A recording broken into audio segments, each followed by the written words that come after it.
What's going on, man? How's it going? How you doing, Avi? I'm doing all right. I'm doing Avi all is right. back for Living round moment to two. moment, hour to hour. Yeah, I hear that, dude. Well, welcome back to the episode. You're officially our second guest to come back on the I show, love so we're that. super excited to have you. And I think this is very timely because November is right around the corner.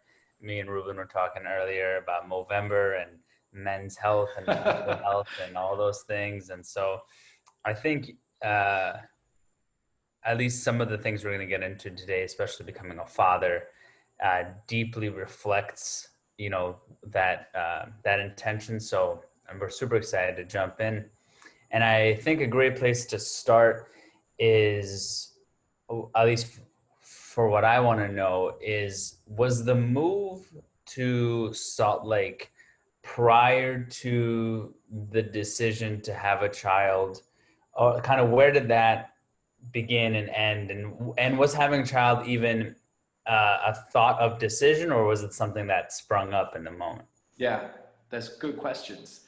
Mm-hmm. So I'll start with the Salt Lake City question first. So Salt Lake City has been a place that Libby and I, my partner Libby and I, have traveled to twice together in the last 2 years, and I've been two other times. I have first cousins here. My oldest cousin on my dad's side, he's a father of three boys. He's a big Wim Hof fan. He went to Stro to do a Wim Hof course where Wim was there with his oldest. He helped me organize two workshops here in Salt Lake, which I did the last two times I came out. Both workshops were awesome, like 15, 16 plus people. The space I did it in didn't charge me. They just let me do it there, which in New York is unheard of. Everyone was super excited. And so every time I came out here, I would stay for a week. I wouldn't just come for like 2, 3 days. I'd stay for a week and be like, could I see myself here? Not the first time. The first time I came out here just to have a trip. I'd never been out here, and they just moved out here. So every time I came out here, especially with Libby, we'd be like, let's stay here Monday through Friday and see what the week's like here. Not just the weekend, not just a good time on the weekend, the whole week. And so we always loved it. We always thought it was super clean. People were really nice. The mountains, I'm looking at them right now. They're close. They're a 15, 20-minute drive. We would not have moved out here had COVID not hit, though. Like, we were thinking about it in the years to come, like maybe 5, 6 years. Like, I was building a community and working with a good community in New York. I had things kind of going in a really nice flow there. January was my best month as a Wim Hof instructor, as a breath coach, stress management coach, whatever you want to call it. I signed my first big corporate client. I started working with Netflix in their New York office. I had my 2 or 3 best workshops in January. February was turning out to be a really good month. It all kind of coincided with Wim Hof doing the Goop episode, which I never saw, but everyone went nuts over it. So, like, not just me, all Wim Hof instructors were selling out workshops, like everyone across the board. And then I came out to California. I think I spoke to Ruben. I was going out to LA. I did 7 days in LA, hiking, the whole deal. I went to Ojai, went to hot springs in Ojai, had an incredible time, did a workshop in LA, came to Salt Lake City to do another workshop, and didn't come here thinking like, oh, I could be here in a year or two. I just kind of came out here to do my workshop. And I left New York February 28th or 29th. And then I left Salt Lake City to fly back to New York March 13th or 14th. So the world, like, New York changed in like 2 weeks. Like, I left New York never having worn a mask. I was riding the subway left and right, up and down, doing workshops with people breathing inside. And then I came back and it was like totally different vibe, totally different energy. I remember we took a subway ride to Paisanos, a butcher shop, to like stock up on food for like the lockdown. And I'm on the subway riding home with Libby, who's now like, almost in her third trimester. And I sneezed on the subway, and some woman across from me looked at me like freaked out and literally got up and ran to the other side of the subway. And that was it. That was like my first day back from Salt Lake. And that was it. Like I left New York and it wasn't the same, you know, and it probably on some level isn't now. But so yeah, we hit sort of a wall, you know, like before the baby came, we were having a really good time. We were going out for hikes. We went to Harriman, the park that we all went hiking to like 3, 4 times. I got my car up in New York. We were driving. We were going to the beach almost daily for like 3 weeks while Libby's like 9 months pregnant. We're playing Kadima on the beach. We're swimming in the ocean. We're like eating Cuban sandwiches every other day. Like we're just like enjoying New York. And then the protests started happening. So things started kind of changing a lot socially then. And then the baby came and we just stopped going out. Like we stopped going outside. And yeah, that will totally mess up your nervous system, your energy, your mood. So yeah, so then we had a really rough July. It was the first month with the baby.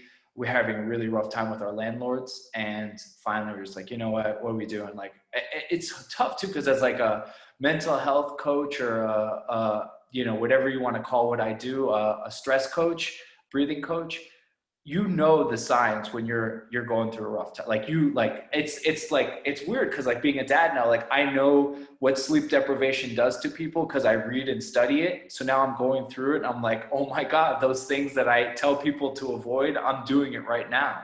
So I don't know if it's good or bad, but it is what it is. So we kind of knew that we were hitting a wall in New York and we didn't know what the fall and winter was going to look like. So we thought, you know what? Salt Lake's always been on our radar. It kind of expedited an idea that we had in our head. We even looked at Mexico. We were like kind of like anywhere we could have access to either the beach or the mountains or some form of nature that we don't have to like, you know, drive an hour and a half to Harriman State Park or, you know, the beach in New York's probably, you know, done now, but seasonally. So yeah, so that's the answer to the first question. Second question about the baby. So Libby actually was pregnant before this time and had a miscarriage. And that was really rough. That was actually right when we first met, all of us. It was that summer. It was the end of that summer. And we were not expecting, for one, her the first time to get pregnant. And then the second time, we weren't expecting it the second time. But once a woman gets pregnant once, they say if there's a miscarriage or something happens, she's more likely to get pregnant. Like the hormones are kind of in that place. So we actually went out to California. We took like a trip up to the Bay Area. We went out to San Jose. We went to Big Sur, went to Carmel and had a really nice time. We went camping. We were swimming in the gorge at Big Sur. We were eating really good food, California living, Ruben, you know. And yeah, just one thing led to another. And then a few weeks later, you know, she did another test and she was pregnant. And I was still kind of like in a freeze mode from the first time. You know, when we found out there was a miscarriage the first time, you still mourn that.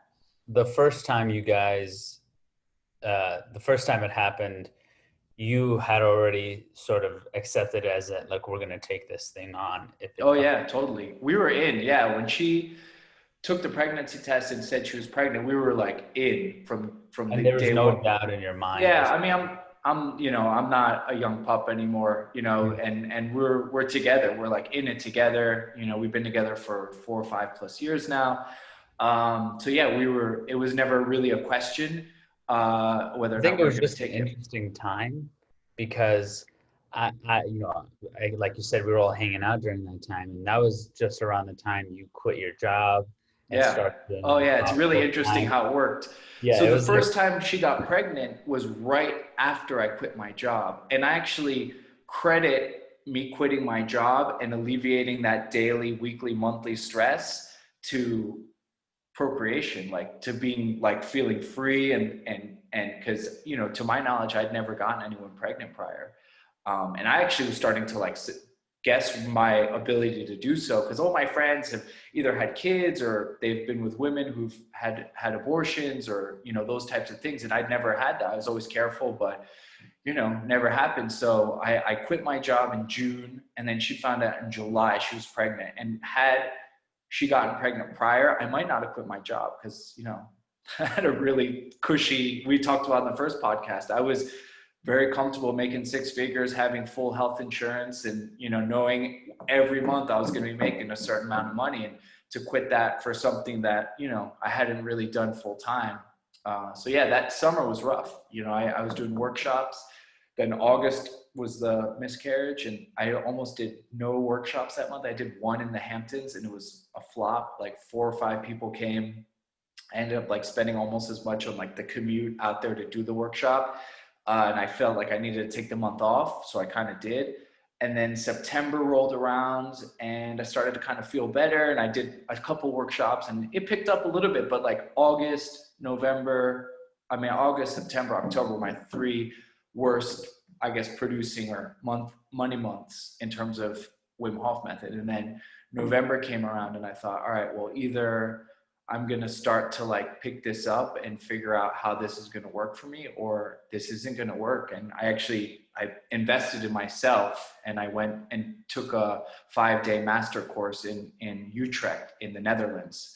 It's a master course in breath work. And I went there with a couple other breath coaches from the States, mostly Europeans. And we did 5 really deep dive days into breath work and the nervous system. And it seemed like it was a stretch for me to do it just money wise, because it was an expensive trip and I wasn't really producing. And then things started to shift. Then I was like, you know what, I got to get into offices in New York. I started reaching out, LinkedIn, Netflix. I told Ruben, I was cold calling. I was hitting up people on LinkedIn. I was just messaging people. I was like, hey, do you need someone to help you with breath work for stress for the office for 2020? And one person got back to me from Netflix, and then we started working together. And now next month I'm doing 4 sessions for them, you know, and then I started shifting over to do more one-on-one stuff. I didn't want to do only workshops. So now I work with people one-on-one, where we do this like a Zoom call, and I lead them through breath work. And I have a really nice group of people I work with individually, one-on-one, sometimes families, sometimes couples, sometimes parents and kids. And it was a good thing I transitioned when I did, because, you know, Wim Hof instructors or workshops, whatever you want to call it, they stopped for at least 6 months. There's people that are doing them now, but I don't even feel super comfortable doing one. But I've been doing private one-on-one breathing since April, like very regularly. And it's all referrals. It's like, I know someone, I do it with them. We do 10 sessions. They love it. They pass it on to their friend, to their loved ones, and they buy a package. And then it's just spreading. I went from like 2 or 3 to like 15 now clients, and it's like weekly sessions. I start at like 5:30 a.m. Mountain Time, like 3-4 days a week. So if the baby's not getting me up in the morning, then my breathing sessions are. And how is your, like, with the baby? You seem very busy now. Like, how's that infected? And you mentioned like you're teaching all these people these things. Like, how have you used your own like advice? Yeah, it's tough. It's tough because, you know, I know there's nights and like mornings, like this morning, for example, like, you know, I was up with her, feeding her, and Libby was taking the morning off. So it was on me to like make sure she took a nap. So I was like, she's on me. And like, I know for me to sit on my phone while I'm holding her for 2 hours is probably not the best thing for me, because it's like 6 or 7 in the morning and I shouldn't be letting this blue light shine in my face. And sometimes it's hard, man. Some mornings I'm like, fuck it, I just need to like read something right now or do something. And then some mornings I'll sit there and hold her and I'll just breathe. I'll just do slow, easy breathing. And actually that calms her down too. And then something I do really enjoy doing is in the mornings, I'll take her in my arms. We'll go outside to our front yard. The sun comes over the mountains to the east of us. And I literally just barefoot right in the sun with my feet in the ground, frost in the grass, like snow in the grass, whatever it is. And just like look up at the sun, have her look up at the sun. I'm like, all right, girl, like so we're setting our circadian rhythm for the day. We both need to go to sleep tonight. And it's that kind of stuff. You know, it's just like the basics, you know, making sure. Have you found that supportive of her sleep? I think it helps. I think it definitely helps. I think there's times in the afternoon, in the evening, when the sun's starting to go down, she's kind of getting into what's called the witching hour, and she's like getting a little anxious. And I've taken her out in the backyard, so it's facing west in the backyard, and I have her look at the sun and just kind of like slow her down. And the funny thing is, when she's freaking out in my arms, and I take her outside, if we're inside, if we go outside, almost every time, like 9 out of 10 times, she'll stop crying. If we're inside and I'm holding her and she's crying and she's really fussy and I don't take her outside, it's much harder to calm her down. So if we go outside, there's like an automatic shift that takes place where she sees the sky, maybe she hears some noise outside, some ambient noise, and it's like something that like we forget as adults. And like that was something that we weren't doing in Brooklyn. Like I wasn't going out enough. We were like stressing in the apartment, thinking like we can't go outside because we're the strollers, like she's not happy in the stroller, the ergo, the thing, the this, the that. And it's just like it was getting tough. So here I can just literally walk out to my front yard. I had a garden up until last week when the weather cooled down, but we had tomatoes, peppers, basil, all growing next door, right outside of our house, pumpkins, squash. Go outside and like pick tomatoes holding her and just like, stuff like that. Just like get outside, put your feet in the ground, look at the sun, basics, drink water. I've been drinking way too much coffee since early in the pandemic. So just trying to get back to it. I want to backtrack a little bit because I think you dropped some pretty cool nuggets, and I definitely want to explore some of the things you mentioned. So you, at least during this time, you're about 36 now, right? 38, just turned 38 last week. 38. Oh, happy belated birthday. Thank you. Happy belated, man. And it's interesting because one of the things, I don't know if you're familiar with a gentleman named Elliot Hulse, but one of the things he talks about or has mentioned in the past is the cycles of 12, right? So somewhere around from when you go from 12 to 24, from 24 to 36, and it's not, exact numbers, but something in those range.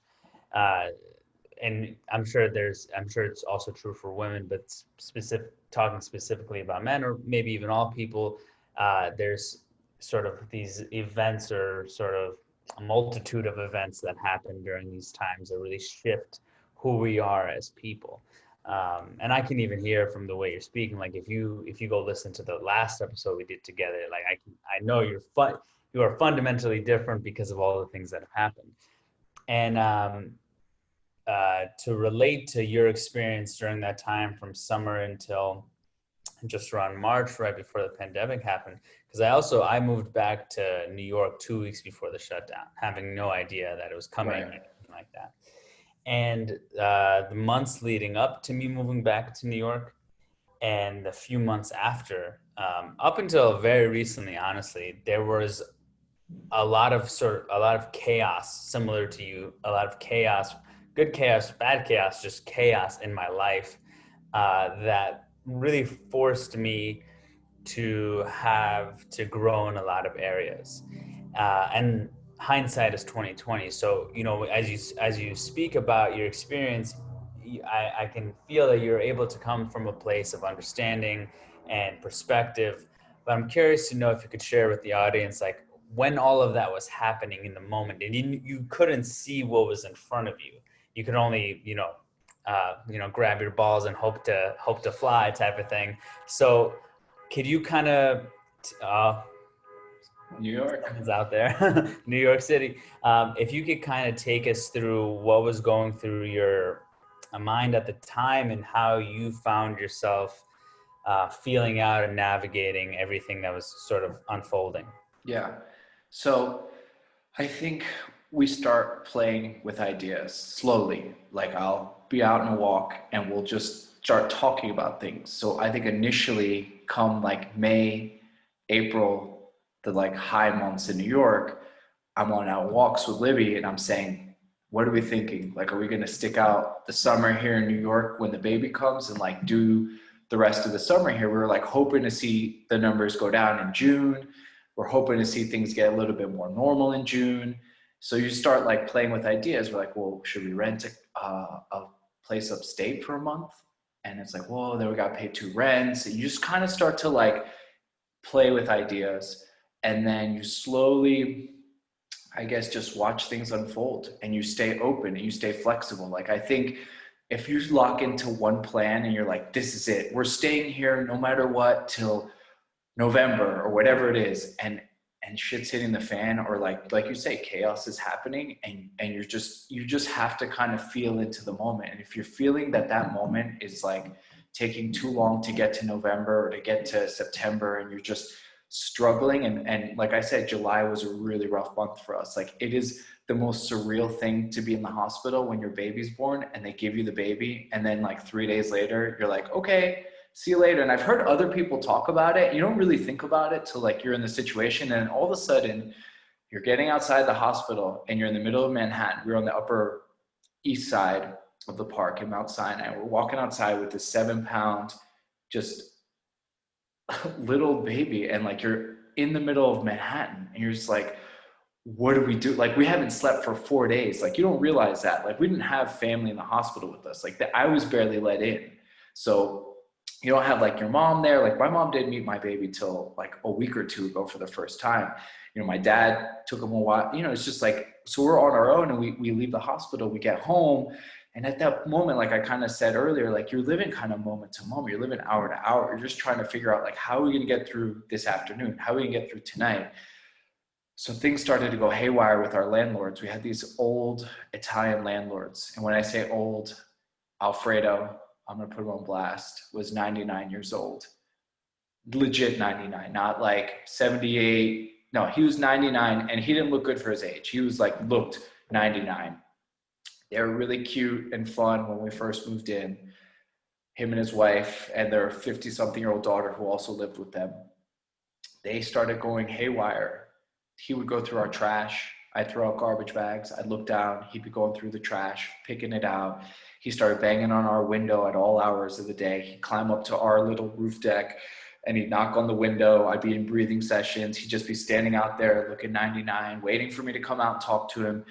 Finally, the last straw, it was like July 30th. And at this point, we were already like in advanced conversations with, we're probably going to have to leave New York. This isn't looking like we're going to get back to normal times soon. And, you know, New York's about, like I was telling Ruben before we started this call, it's about seeing your friends. It's about socializing. It's about like getting out there and being connected with people. There's a safety in numbers feeling, you know, like you mentioned, Jesse, in San Diego or in that beach town, you felt safe all the time. There's something about New York to me where, like, when you're surrounded by people, there's a safety in that. It's called actually ventral vagal, where it's part of the vagus nervous system, the polyvagal theory. So ventral vagal is a safe, comforting place by socialization. So it's like being around friends, being around family, smiling, hugging. Like, we're lacking in that right now, not just in New York, everywhere, socially. Humans need that. We've been doing it for thousands of years. So we're just sitting there isolated in our apartment, barely seeing our friends, one a week maybe at that point. And then July 30th, I put Joe down to sleep, and Libby's and I are getting back into bed. Or Libby's actually up with her now. She was taking the late night feeding. I had been doing the earlier part of the night. So it's 4 a.m. I'm getting into bed, put my mouth tape on. It's like 4 a.m. It's like, what's the difference at this point? But that's just like the basics for me. All of a sudden it's 4:30. Libby comes in the room and she goes, someone's banging at the door. I go, what? And she goes, someone's banging at the door. I get up out of bed. I got my mouth tape still on. I grab my clothes. I'm like naked, sleeping. I run out to the front door. I'm putting on my pants. I still have the tape on it. And the banging is getting loud. It's loud. And I take the tape off. I'm like, what? And it's Alfredo goes, there's a flood. There's a flood. I go, what? And I open the door and he's like, there's a flood downstairs. And he like weasels his little old man body around me and looks in our bathroom, and there's nothing happening in the bathroom. The bathroom's like still. We hadn't washed our hands. We hadn't flushed the toilet. We hadn't taken a shower. These old landlords had a water heater from the 1950s that was built for 4 people, not a building of 12. This water heater, every time someone took a shower, which the hot water was non-existent, whenever someone tried to take a hot shower, it would leak, and it would leak into their apartment. Their apartment was underneath ours. This just was like kind of the last straw, because they had been doing this kind of stuff for months, but this was the worst. It was like 4:30 a.m. banging on the door. So that morning I told him, I was like, we're moving out. I'm like, that's it. We had a no lease agreement. Everything was under the table. And at that point we had already started, like, because we're having those preliminary conversations, we're slowly kind of, even the visits to Salt Lake City 2 years ago, 3 years ago, doing a workshop out here, doing another workshop out here, building like a mini community here, just seeing, could we do it here? had we traveled to Austin, Texas together a bunch, that could have been an option. If the pandemic wasn't happening, Mexico would have been a real option. We just hadn't been to so many places together. We had been here enough times where I was like, all right, we both like it enough. We could figure it out. Let's just go for it. You got to take risks. It's like, if something's not working, it's a bad relationship, it's a bad job. At what point do you pull the Band-Aid off? Like, at what point do you say, I'm done being miserable here? And granted, we weren't miserable in Brooklyn until, June, July, I would say. Like, we were having a good time. But once the baby came, it was like different factors, different variables. Like, we had to really focus on like, what's the best for all of us come winter time. Like, there's 300 days of sun here a year in Salt Lake City. It's winter time, but it's 60 degrees out right now. It's 40 in the morning. It's 60 now. It's going to be sunny for the rest of the week. We're going to go on a hike later. It's just like those kinds of things. It's like, if we do it for a year, we want to go back to New York, we can always go back. But, the quality of life thing is big, and I think had the pandemic not hit, we would have stuck it out in New York. We would have kept going and waited. But I think deep down, I knew quality of life for us is higher here, most likely, and I thought when we first got here and I was seeing kind of the vibe and going out for hikes, and the baby seemed to really like gravitate and like it. I mean, she loves going out hikes. We strap her up, we take her on a hike. She never cries. We're out in the mountains, never cries. I thought immediately when we got here, like, we probably added 7 years to our life if we stay here, most likely. I just think about New York. Listen, the grind can be really good for you and it can keep people going and flowing, but I got to imagine being surrounded by the buildings, the noise, all of it on your long-term, nervous system. It's got to be depleting. It's got to take stuff out of you. It's got to drain your energy on some level. I mean, if you're getting out of the city often enough and you have the funds to like, yeah, I have my house upstate and I can do every weekend or this or that, it's fine. I mean, but we weren't getting out enough. We weren't getting out of the city enough. It's hard, unless you're really loaded or you have family that lives somewhere and you can really get out, or you have a family come to help you. I mean, we're on an island on our own with the baby there. We don't really have any immediate family in New York. So that was a big factor too. And it's crazy because like what you're saying is so true, because that's how I felt. And I remember hearing somebody talking about New York, and it's like, there's always like 100% of the time, no matter day or night, there's this low level humming of stress. And that's what will kill you, or take the time, your life, those years off of your timeline on this planet. And that's partially why I moved. So I completely agree with you. And I wanted to ask pretty much, like, I'm sure that after having the baby, like the way you make decisions has to be different now. Totally. I'm guessing. And I'd want to know more of like, with you and Libby, like, how do you base your, now, it's not a selfish reason, it's like just me and my partner. It's me, my partner, and this little thing that doesn't totally. So how's your decision making? Because obviously you just bounced from New York, bam, you're gone. And so like moving forward, like what is those decision making? Like what is coming up? Like all these little, I don't know if that question makes sense. It does make sense. It totally does. And I do think that there's a way that you can do New York and live a really long, healthy life. Like I was doing it. I hit some of the peaks of my life feeling the highest levels of energy in New York. So I do think that there's a way to do it. My landlord was 99 years old. The dude wasn't stopping. He might have even got COVID at one point and didn't seem to be bothered. I do think there's a way to do it. You need to get out more. You need to get out of the city more if you're doing it. But in terms of decision making, I mean, for us right now, it's like, she's not at an age where like, whoa, what's the school system like? Like, it's more like, are we going to be happy here? Are we going to be able to get outside often? Are we going to be able to be in nature? How's the quality of the food out there? Are we going to be able to like go to a farmer's market? Are we able to get like local produce? Are we going to be able to, go out for hikes? Are we able to have access to water? Like, and I mean like swimming water, getting into, that kind of thing. And is it a place where we can like build a community? Can we like meet like-minded people out there? Like, I mean, you guys all know, this doesn't have to be a political conversation, but it's a lot of mixed opinions right now. A lot of people are on one side of the fence, a lot of people on the other side of the fence. Like, can you go somewhere and meet people that are like just chill and can talk and have a rational, easy conversation where it doesn't get super political and you're not getting like on each other's throats?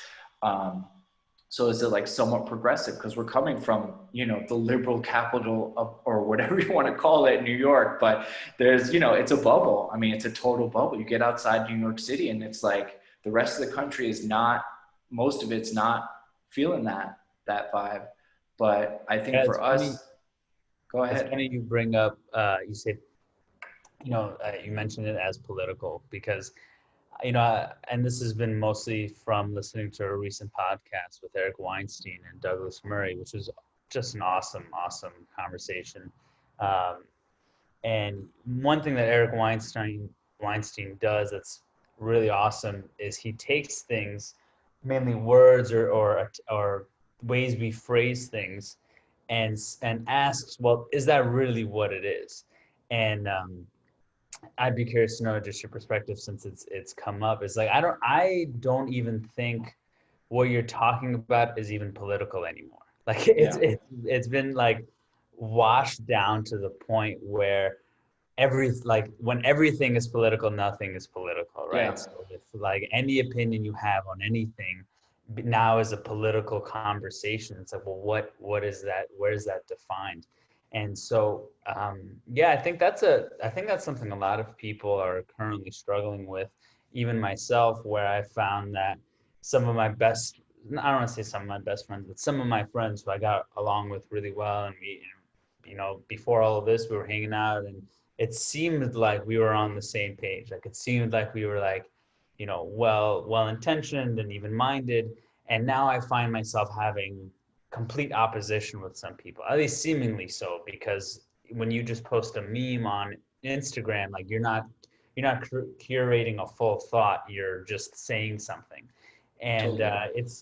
it has been hard. So yeah, please, can you go a little deeper on that and how you have been able to cultivate these relationships and be able to find people who are still willing to have nuanced conversation and Yeah. open to opposition and all those things. It's hard. I mean, I'm still figuring it out in Salt Lake. I can tell you the one thing I did out here that's been really helpful to me, and it's different out here in Salt Lake. So you can go to the gym here, like you can go work out, and I know in New York you can, but you can go and like go to like a boxing class or go to any kind of class out here. So I found a Brazilian jiu-jitsu gym out here.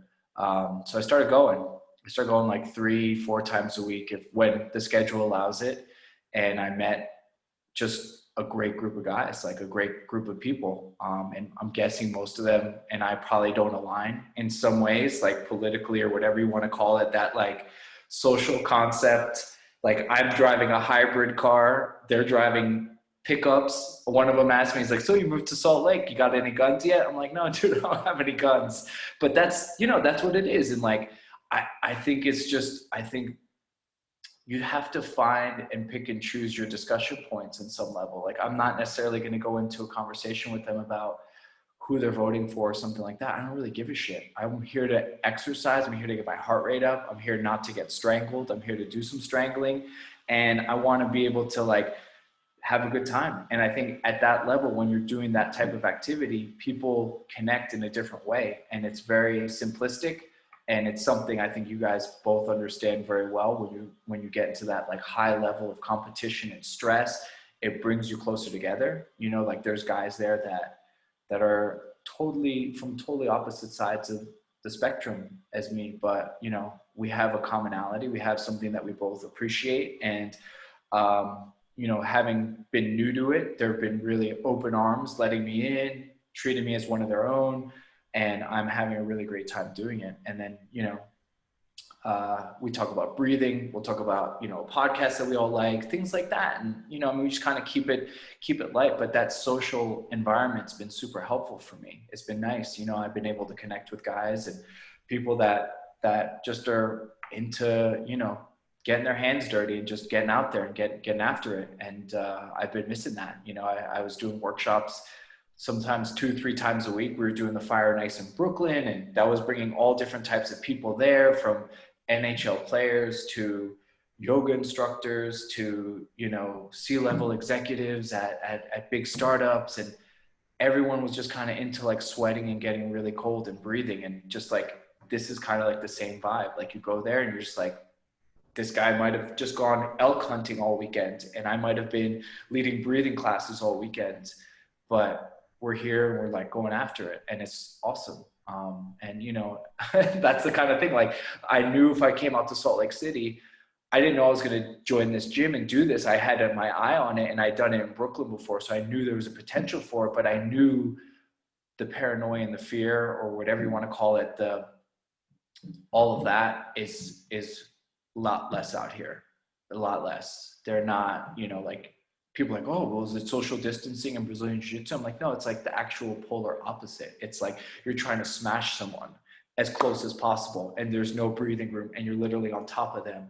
And, you know, there's a kind of an unspoken like agreement between the people there. Sometimes it's spoken, where we just kind of say, oh, I'm not going to be going out to like a party tonight. This is my thing. This is my social activity. But, you know, the numbers are rising in Utah now. So I don't know if the gym's going to close down for a little bit. The vibe I get from the guys that run it, you know, a 5th degree and a 3rd degree Gracie black belts, I don't think that they're going to close it down. They seem to be really into what they're doing. But, you know, it's like, you know, and actually, oddly enough, we ran into someone the other night walking around like kind of the restaurant area in our neighborhood, and 2 guys that I met in New York, that I knew in New York from my gym. One moved here recently, Russian guy who's from Brighton Beach. He moved here to do real estate, and his buddy also worked at the gym I went to for 7 years. So I went out for a hike with one of them last week. I'm probably gonna go out for a hike with the other one this weekend. So, you know, just like find people with like mutual interests, and you hang out, and like you try to keep it fucking light. I think everything's so heavy, like you were saying, Jesse, like everything's getting so balled up together. Like you say, it's political, the COVID shit, or it's this, it's that. It's like all getting boiled in together into this like pot and this stew, and it's making people miserable, and like misery loves company. So you just find someone that's like into not doing that. And like, if they want to do that, be like, dude, you do that with someone else. Like, I'm not here for that. I'm here to look at the mountains. I'm here to sweat. I'm here to get cold, whatever it is. You just got to kind of get back to basics, you know? That word, get back to basics, actually. It's complicated right now, so man. It's so fucking complicated right now. Just doing the simple shit that I used to love to do is like, it's not happening. So I have to find other outlets, you know? And it's like a lot of my Wim Hof friends, they've been telling me about Brazilian Jiu-Jitsu for years. And I tried it in Brooklyn. I never really found the right studio. I'm like, fuck it, I'm going. This place is open. I went in, I was like there. I'm like, this is it. This is like my kind of scene, like people doing the same things that I like to do. So, you know, just trying to like find those types of activities as much as you can. You answered my question. So Jesse, I don't know if you had one, because I was gonna say, what got you back in? Jesse, what about you too? Like, so you said you have some old like friends and people. Like, it's tough right now. Like, you see someone post something online or whatever, and it like, you know, like it's crazy too, because, you know, I obviously I have a lot of friends in and out of the health and wellness industry, and it's like very polarizing. Some people view on vaccines, on COVID, other people's views on masks. It's just like, it's tense, man. It's really fucking tense. Yeah, you know, I found that over the last, and Ruben and I have had these conversations, that I take sort of I'm sure there's many levels, honestly, to the way I perceive what's going on in the world at different times, depending on what practices I've done that day, what time of the day is it, what's pissed me off or made me happy. Like, it depends really at times. And I think the 2 main ones that I tend to bounce back and forth from is one that, like, I found that through this process, I'm a lot more conservative, or whatever people seem to classify as conservatism. I tend to lean more towards that. And I don't know if it's because I'm actually conservative, or because the people who classify themselves as liberal or Democrats, have just gone batshit crazy in a lot of ways, you know? And I think because of that, if I want to simplistically say where I land on things, it seems like more towards that land. But really, when I look at how I make decisions or how I have thoughts on things, is I try my best to listen to opinions of people who've had a long stand of honesty and results, right? And so when it was really interesting when things started going down with the CDC and the WHO, and they started coming out with the recommendations on how to approach this thing or approach what's going on. I had just finished reading Mark Hyman's book called Food Fix, and in that book, you see all the bullshit that's happened with these with these organizations like the WHO, like CDC. So, and these are people who intentionally understood what they were doing, understood where they were putting their money, understood that the food, and they were skewing studies and research papers to fit their demands so they can make their money. So having that experience, if you're going to come out and start saying other things about health, well, you can't blame me for wanting to, second guess what you're saying. Right. Yeah. And I even found that just because I was second guessing what was being said, that it was like, you're crazy, you don't care about people. Like the other day, me and Val are walking down the street. We don't have our masks on because we're trying to breathe, because we understand the importance of breath. And someone just gave us the middle finger. And again, it's like, and that wasn't the first thing that happened. Like I remember there was one time I was on the train. This happened a couple of weeks ago. Me and Val were on the train, and I'm sitting there. I don't have my mask on. I have it down, and the people themselves are spread out. Like it's not a tight space. Right. We're all spread out.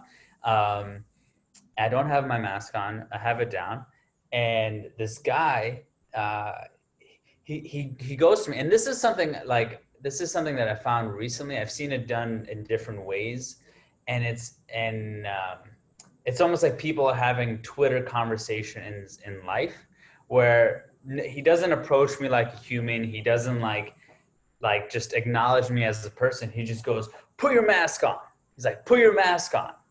And my response is, "Why are you so upset?" And then he just completely deflates. He doesn't know what to do with himself. And I'm like, "Why do you want me to put my mask on?" And he goes, "For everyone's safety."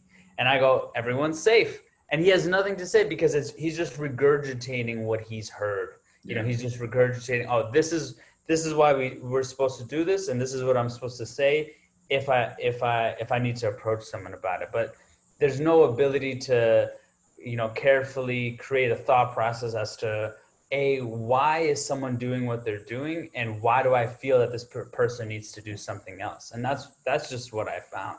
Same thing with and I don't want to get on my soapbox here, so Ruben, cut me off at any second. I feel the same way when it comes to things that are going on politically in the Black Lives Matter movement, like things that have had good intentions, because of a somewhat completely understandable set place of rage and vengeance, things that would not be acceptable in any other case or in any other format right now are becoming completely acceptable. And just because I don't want to go along with these views, it automatically puts me in a camp where I'm a racist, I'm a bigot, and I'm like, what are you talking about? So yeah, I say, and you can hear it in my voice, that it has been a difficult situation. And some of the best advice I've heard is, because I reached out to a really good friend of mine when this was going on, because I got into a tuffle with one of my friends because they posted something that I thought was just ridiculous. And the best advice I was able to hear, and since then I've tried to really take that with me, is like, first seek to understand and then be understood. And that kind of goes into the other level of how I've sort of been perceiving the world is, if we could look at this from a meta perspective, what's really going on is that a lot of things that were sort of under the rugs, whether it's people's emotions, whether it's the way industry was run, whether it's the way politics has been run for centuries now, or at least a century now, is coming to the surface, and everyone, even the people within, are having to face the breakdown of all these things, and for something to get better, it instinctively has to get worse before that. And I think we're just going through that right now. Totally. And so that's sort of the perspective I'd like to have more often, is that this is just a sort of, and Ruben says this all the time, like we're really starting to see things for what they are, and it's painful. Yeah. So it's a lot of stuff going on. And, what you said resonates with me, where a lot of people were sweeping stuff under the rug for a long time.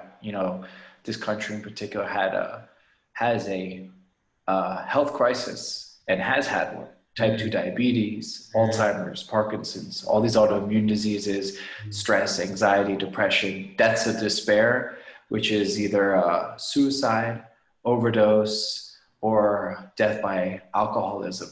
It's like one of the highest causes of death in this country. And this was before all of this. So you have all this stuff in the pharmaceutical industry that is like the lifeblood of this country in a lot of ways. I mean, I forget the exact statistics, but it's something like 90% of the world's Oxycontin or Codon or whatever it is, 90% of it is consumed in this country, and it's 4% of the world's population. It's Sanjay Gupta did a documentary called America, One Nation Under Stress. And the whole documentary is basically about this. It's about these deaths of despair. And this was years ago, this documentary came out. So imagine. And the saddest part of the documentary is that they don't really have like a solution in the documentary. They have a guy that's running autopsies. They talk to a woman who goes to rehab, and they have really no solution. I think she gets into meditation because she had been taking Xanax addictively, and then she's a mother living in the Midwest or somewhere, and her husband basically is like, you got to go to rehab. She goes to rehab, comes out, and is meditating. And that's kind of the way she's trying to figure out how to get better. But there's no real answer. And you have this, and you guys know better than me. I mean, the food industry, the shit that's in all the food that everyone's eating is messing with their heads, the sugar, the wheat, all of it. It's just, and you see it when you clean yourself up. Like I respect you guys. You'll do, we talked about it in the first podcast. We talked about 3-4 day fasts. I've seen you guys through social media doing it on your own. You see, once you kind of get through a fast or whatever, you see how your mind changes, especially when you cut out sugar, and all of a sudden your like neural pathways are working a little bit differently. The cravings change, and you have a country that's just completely addicted to sugar, addicted to social media, to the TV, to the news. I mean, I don't watch the fucking news. I mean, I wish I wasn't even on social media. I don't really post anymore, but I'm still fucking on it. I'm still consuming it. And these issues, they're not helping. They're making it worse. So you have something like COVID or coronavirus come in, and yeah, I mean, hundreds of thousands of people have died, but Avi, go ahead. What I want to mention is like, knowing all of this, like the work that people like you do, people like us do, is the most important. I think that's where the future is going, because like we're realizing these organizations, these big, whether that's pharmaceutical, you're thinking about the food industry, even the political, like that whole space, like there's something happening.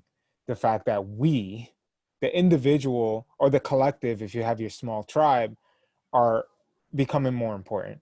Whether that's stress management, breath work, like all these things that we're understanding is actually better than taking the pill that our doctor continuously gives us. Or, like it's going easy to fix for people. People don't want it. There's always that, like, it's always like a photo. It's like an old cartoon where it's like two lines, like there's like two lines, and one window says like easy fix and the other one says like lifestyle change. And the line for the easy fix or whatever it is full, and then the lifestyle change, whatever it is empty. It's like no one wants to do the hard thing sometimes, and sometimes the hard thing and the thing you're supposed to do is just not the easy road. And you know, talking to two guys like you who, you know, will do fasting, you'll do tougher workouts, or you'll do some introspective work, whether that's talking to a therapist or that's, you know, doing a men's circle or whatever, you know, that kind of stuff is not, it's not glamorous in a lot of ways, though social media would have you think differently. But when you're like sitting in a ceremony, or you're sitting in a really hot fucking sauna, or you're on the third day of a 4-day fast, that's not glamorous. That's like really hard introspective work. People aren't willing to do that. They'd rather take the easy shortcuts. So then you have this issue, this health issue, this news issue, this social media issue, and they just keep consuming the shit that's making them sick. And it's just pushing people to this place, you know, it's just not good. I mean, you know, diabetes, type 2 diabetes, when Libby was pregnant, every time we went to the doctor for her to get blood work, which they make you go a million fucking times. It was like, they were continually having us come in, and we kept telling the doctor, we're like, we don't need to do this. Like, we're not worried. Like, the baby's healthy. Like, it's got a strong heartbeat, 2 hands, 2 legs. Like, you've done all the tests, the scans. Like, we don't need to come in every week. And they would tell us things like, well, most parents want to come in all the time. Like, well, we're not the neurotic New York Upper East Side parents that need every little detail to be, you know, controlled and understood. Like, you have to like live with chance sometimes. You have to allow yourself to kind of like figure it out. Well, that's nature's intelligence, no? Yeah, people don't want to do that though. People want everything to be controlled, and that control, when you have a pandemic or something happen like this, that control gets taken away. So it's like you have the type A person that was living at like Barry's boot camp and working 60, 70 hours a week. And then all of a sudden you take away their Barry's boot camp, you take away their happy hour on Friday nights. What the fuck happens? They've got nothing. They're fucking shattered. They're intensely breathing all the time. They're breathing through their mouth. They're sleeping like shit. They can't get their like Barry's boot camp fix. They can't get their wine, hangout, like shit on their job and their life meetup. They need other outlets, you know, and the outlets like going outside for a walk or nature, those types of things is not, you know, people don't consider those viable options. You know, I work with these clients, and one of them is dealing with a lot of anxiety and stress, and well, a lot of them are, most of them, breathing issues, and then sleep issues is the 2 common things, like breathing up here in the chest, feeling like the air is stuck, not being able to take a full deep breath. It's very common now, or in general. And I just said, go for a fucking walk in the morning. Like, just get up, get out of bed, try not to look at your phone until you have walked a mile or 2. And we did a session this week.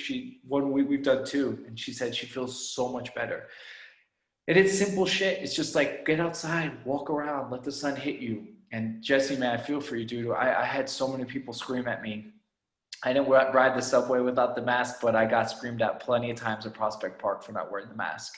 And I tried to tell him, I was like, listen, you're 30 feet away from me. I wouldn't even get into it. Honestly, I just kind of smile and say good morning and keep walking. But you get one too many, fuck you, where's your fucking mask? And it's just like, I don't want to start my day with that energy. You know, like, I'm breathing through my fucking nose. It has a filter. Like, your mouth breathing. Like, we can talk about that for an hour and a half, but you don't want to talk about that. You have no idea about the benefits of nasal breathing, which to me is like a travesty that we have this respiratory issue that's running rampage over the entire world, and no one's fucking talking about, you should be breathing through your nose. It's the filtered way to breathe. You're getting nitric oxide when you breathe through your nose, which is antiviral, antifungal. It's a bronchodilator. It's a vasodilator. Like, it's like basic shit. It's like 101.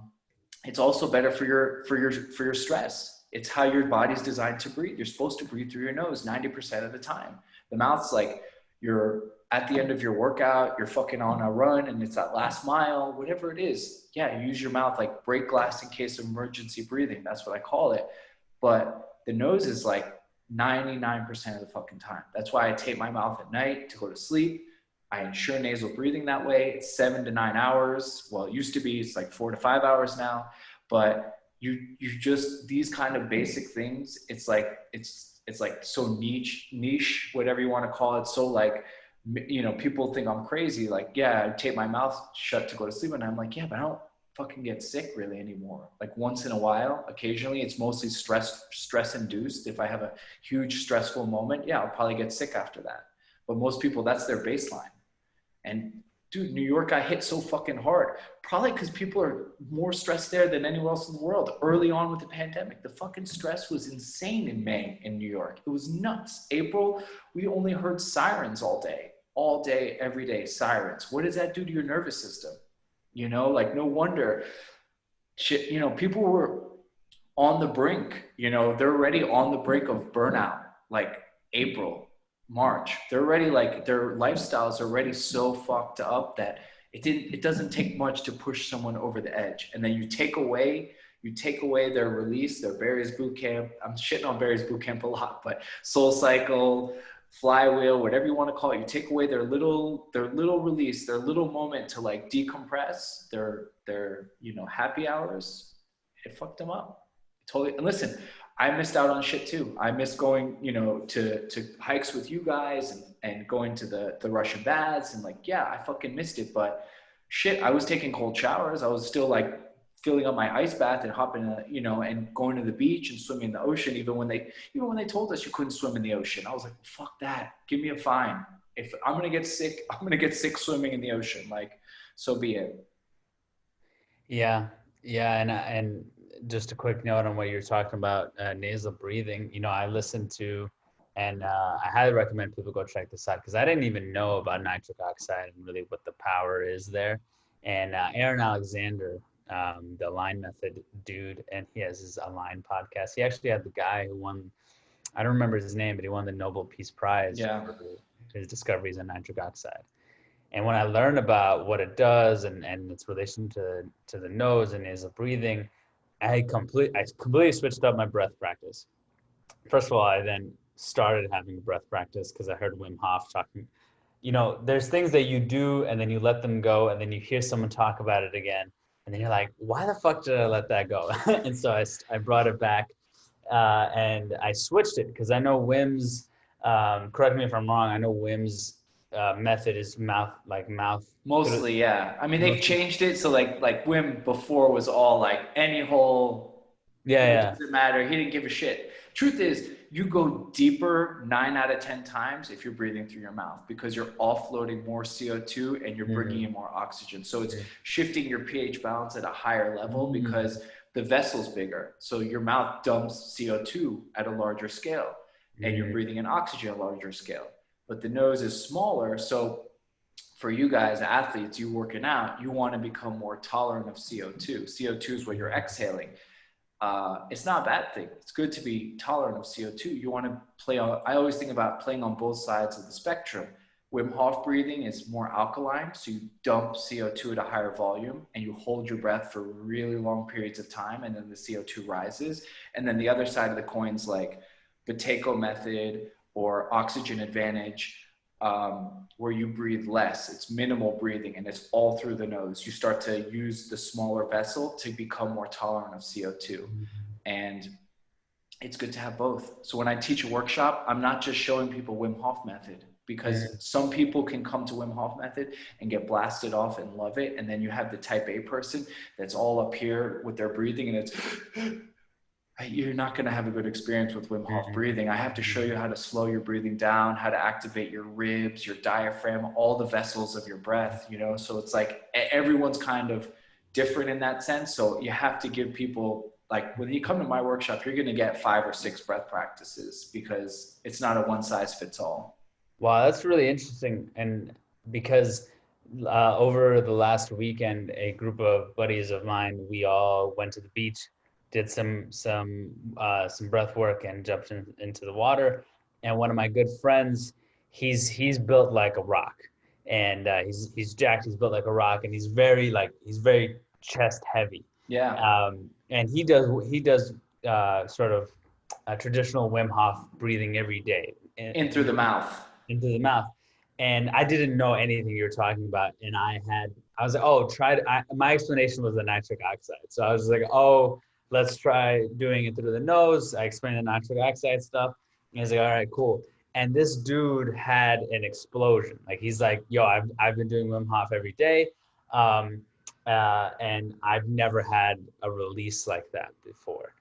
And I wonder if it's related to what you're talking about, because like I said, he is very chest heavy, and yeah, that nasal breathing really forces you to go deep, deep Yeah, well, in the your nose belly. connects more to the diaphragm when you breathe. So when you breathe through your nose, like you think of pranayama, yoga, the nose and the diaphragm connect. So when you breathe in through your nose, typically it's going to arouse your diaphragm to move, and vice versa. When you breathe through your mouth, again, it's that break glass in case of emergency breathing. For someone like your friend who's like jacked, he's sympathetic dominant. He's type A. He's breathing through his mouth, through his chest. It's all here. It's just this combo here. But then when you breathe through his nose, he's accessing a fucking balloon underneath all of his organs, and he's probably using his ribs in a different way. So he's opening up other passageways for breath, and it's powerful. I mean, most people breathe dysfunctionally when it Mm-hmm. comes down to it. And it's not just also, it's just not also nose and diaphragm. I mean, you have this chest, you have your intercostal muscles, you have your, you have all these different areas to breathe from. You want to be able to breathe from all of them. You don't want to just be able to go nose, diaphragm. I mean, I have people in my classes sometimes where I say, breathe through your nose, expand the diaphragm, and you see their stomach go all the way up and down or out, and like Santa Claus. And it's like, no, dude, you're just pushing on your abdominal wall. You want to the diaphragm opens all the way around 360 degrees. If you watch a video of the human body breathing, it's not just like 2D, like going in, out, in, out. It's this. I mean, it's expanding all the way around. That master course I told you I took in Utrecht, it was by this instructor named Casper van der Meulen. I think I mentioned him in the first podcast, but he took us to a medical school. Actually, before we jump into that, because that's really where I wanted to take this conversation next, was really deep into the breath. And before we move into that, if we could just backtrack once more, back into the conversation of moving and having Yeah. your child and being a father. I do want to note this because it's so early in your process. I'm sure it's still fresh in your mind. When you think about that moment, could you remind me of your baby's name? Her name is Josephine. Josephine. We call her Joe. What? Real quick, why did you guys decide on that name? So I had a friend who lived in the West Village named Josephine Chianese. She was an older woman that I met on a flight back from Florida, Miami to New York. And we sat next to each other in like the first or second row at JetBlue.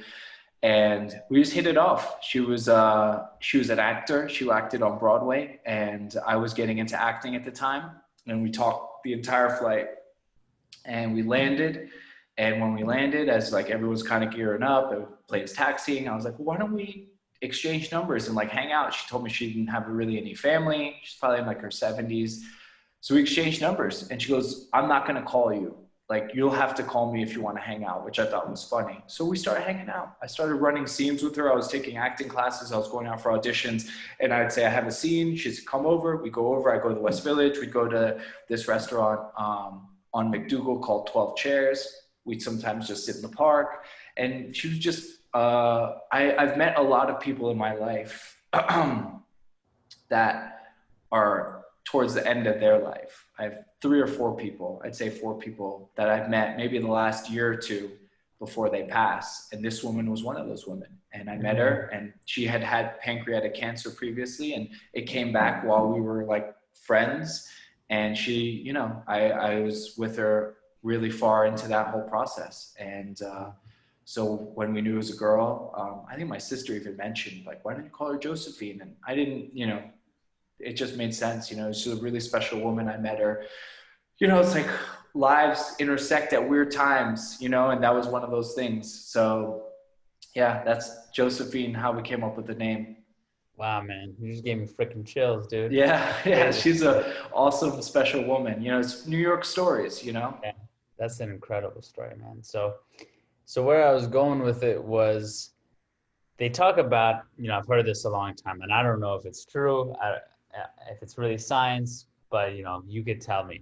They say that there's this sort of chemical release that happens specifically for men when their child is born. When their child, something happens, something goes on. There's an experience that happens in that moment that, and I've heard this in conversations over and over again. That like everything changed in that moment, or that there was a huge shift that their perspective on what life is and their approach to life completely took an angle point.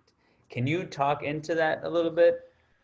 So I can say for me, I don't know that it happened, man. I honestly, like, I had a really tough time early on. Like it was shocking when the baby came out, and I felt, and I still feel in a lot of ways, like my first level of support and care goes to my partner, to Libby, because her role right now is being such a nurturer and caregiver to the baby.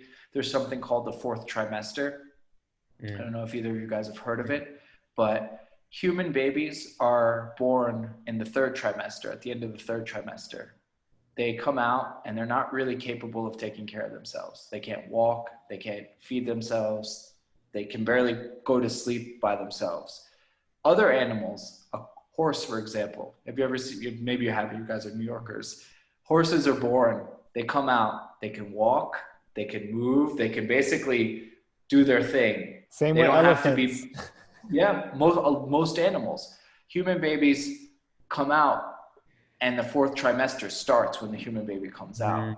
And they need to be taken care of in a way that's reminiscent or mimics them still being in the womb, because they're not ready to be out in the world yet. So the reason women or men and women swaddle babies is because it's tight and they keep their arms like this. Like when you swaddle your baby, you tie it so tight that they're like this. And that's how they fall asleep, because otherwise they'll move their arms around, they'll hit themselves, they'll wake themselves up. You put white noise on because white noise mimics what it sounds like for them to be in the womb. So white noise helps. You feed, I read a book, we both read a book. It's called The Happiest Baby on the Block, and basically it talks about this.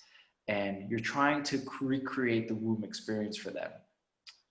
I have a tough time doing that as a man in some ways. I'm not, my nurturing skills need work. I'm working on them daily, weekly.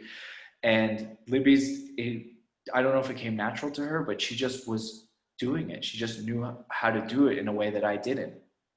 So a lot of my concern early on was making sure she was okay so she could do the work to recreate that fourth trimester experience for the baby. And my goal and my ideas were, when she needed a break with the baby, step in, do what I can with the baby, try to soothe the baby. When she's taking care of the baby, what can I do to make her happy? Can I cook? Can I clean? Can I get her some water? Whatever I can do to make her as comfortable as possible so she's having the best experience in this fourth trimester. There's a lot of indigenous cultures that will leave the woman, the mother, and the baby alone for the entire next month and a half after the baby's born. So like, let's say we had 4 kids or 3 kids. I would have taken like kind of the 3 kids and taken control of them and made sure that they were okay. And then Libby and the baby would have been kind of on their own, nursing, taking care, so there's just that element there of, you definitely, something switches for sure. Something switches, but it might even switch while she's pregnant. When you're starting to get down to the wire, I mean, when she was 40 weeks plus pregnant, I mean, you're just like on high alert. I mean, when she started having contractions, it happened around like 8 p.m. and we were in Brooklyn. We were out for a walk, or before we went for a walk, it started happening, and then we were on the walk. We came home. I remember I got in bed at like 10 that night, and she was having contractions, but they weren't serious. They were just kind of mild, and sometimes it would happen and go away. So I was like, well, I'm going to get some sleep then. I got into bed, and at midnight, she came in the room and she's like, you need to get up. Like, I need you here with me. And I was up then for the rest of the night. And then that next night, we went to the hospital at 8 p.m. And you just don't sleep from that point on. So like when the baby's born, you're just like, one of my clients actually texted me, she goes, does it feel like you're tripping right now? And I was like, oh my God, that's like the perfect way to describe it. Because that's what it feels like. It feels like you're on another fucking planet. So yeah, I'm sure there's some sort of chemical release that's happening, but you're just you know, when that baby comes out, it's like, holy fucking shit. I thought maybe I was going to cry or something. I was like, holy shit. It's nuts. It's fucking nuts. Yeah, dude. It's intense. It's fucking so intense. hilarious, man. It's so intense from the moment it happens. Like, and then, like I said, then you leave the hospital and they're like, all right, good luck. And you're like, I don't even know how to put her in the car seat. You know, you're just like figuring it out. And it's like during COVID too, it was just crazy because like normally there's a center in New York or in Brooklyn that you can take your car seat to, that they'll inspect it and make sure that it's okay and it's suitable for the baby. That's closed during COVID.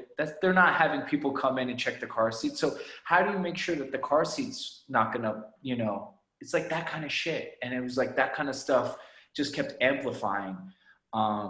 You know, you start to second guess things, and, you know, when you're not sleeping, you know, you get agitated fast and you're drinking too much coffee and you're tense. And it's a lot, man. It's fucking a lot. You know, it's definitely the second or third night we were in the hospital and Libby needed to sleep because she had been obviously through like 36 hours of labor and gave birth in the morning after 2 nights of labor. And that next night we're in the hospital and basically she needed to sleep. So I had to hold the baby and I didn't know how to hold a baby. And I'm fucking exhausted. And I feel like I can't sleep with her in my arms. So I have to stay awake. And I remember thinking, this is one of the hardest nights of my life, for sure. And then I called the nurse because she went to the bathroom and the nurse came in and it wasn't one of the nice, chill, happy nurses coming happy to help. It was like the nurse that's like, dude, you need to figure this shit out, nurse. And I'm just like, I'm trying, girl, please just have some patience with me. I'm trying to figure it out. And like, you know, I don't know that you're supposed to use the diaper to wipe as well. And when she shits, you're just supposed to use the diaper and the diaper's not supposed to. I thought the diaper's dirty, let me throw it out. She goes, no. I'm like, fuck, like, girl, just give me a fucking break right now. I'm trying. And that's what it's like, man. You just fucking have to like stay really calm. That's why I'm not doing rounds of Wim Hof breathing right now. I'm doing 5-second inhale, 5-second exhale, as many times as a day as I can find it, because I need the calm shit right now.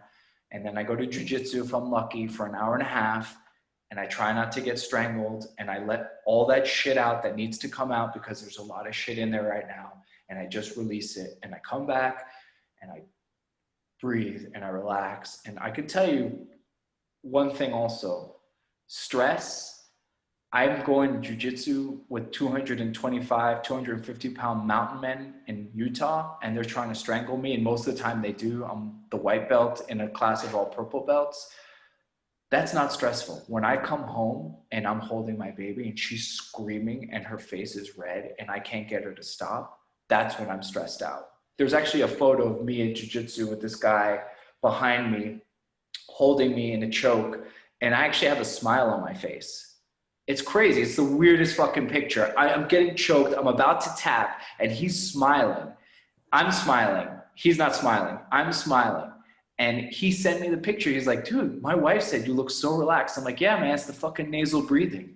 But then I get home and the baby's crying and I'm like, ah! You got to send us that picture so we can share. I'll send the picture. Yeah, you should use that as the, I mean, you know, there's a picture of me on top too, but that's not nearly as fun as the one of me getting choked and being like.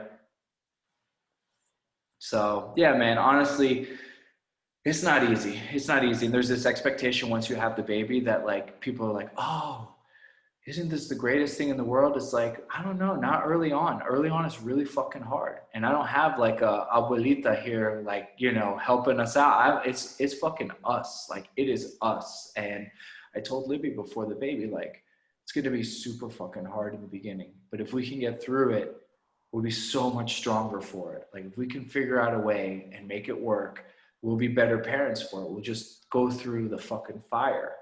And there's times where you're just like, are we gonna fucking get through it? Are we not? Is this gonna get easier? So it's fucking up and down, man. I'm not gonna sugarcoat it for you. If you guys are planning on have kids, wait till this fucking weird shit goes down, or move in with your parents. Well, that's funny because a few years ago, a buddy of mine, one of my childhood friends, like our families know each other. Like he had a baby. He was living in Colorado, him and his partner out there, his wife, and they had their child. 6 months later, they were back in New York. They were living with her mother and father because they were just like, we can't do it. Like, it's too Totally. much. Yeah. And I remember when my mom had my baby brother, I was already 21. I was 21. My sister was 17. We were already older. You know, mom got pregnant, had this child, my little brother Jaden, and I experienced all that, man. I was still living with her for about a year into it, and then I moved out because it's just like, Right. this You're is like, like additional I need stress. to fucking sleep at night. I need to fucking sleep, and I'm like, I'm in the other room, you know, like my mom had us kind of as support, so if she wanted to do something, and her boyfriend was out working and whatnot, like me and my sister would kind of step in and hold him and kind of do what you were talking about, like hold Yeah. him, try to shut him up, like do all these things. It's So I had hard, man. it's impossible. It's really hard. It's Yeah. really hard, you know, and you start to it fucks with your confidence because you start to Yep. think, I don't know how to soothe my baby. I don't know how to calm her down. And you try to go through like the steps. Well, is it the diaper? Does she need to eat? Is it the noise? Whatever it is, and you just start to figure it out. But it's hard when you're on no fucking sleep and you're just completely tapped out. I had a friend too, moved back to Wisconsin. He was living in the East Village for 10 years. And he was like, moving back home, had a baby and was trying to make it work. And it's tough too. You know, I'm like an entrepreneur trying to fucking build a Yeah. business and be whatever the hell you want to call it. I hate the term space holder, but I have to fucking come to a breathing session and be calm and relaxed and present for people. And they don't give a shit if I haven't slept for a week or that, you know, the baby's screaming in the background. They want quiet. They want to switch off and they want to relax. And when they ask me how I'm doing, they just kind of want to know very surface level. So what's up? How you doing? And I'm like, good. Everything's good. How's the baby? Great. Let's go. Let's breathe. And it's calm and it's gentle and then we'll, you know, go faster. But it's, it's definitely a learning curve for sure. And I have a couple of friends, another friend who's a Wim Hof instructor who had a baby also right around the same time. And we hung out right before his baby was born. His baby was born 2 weeks before ours was.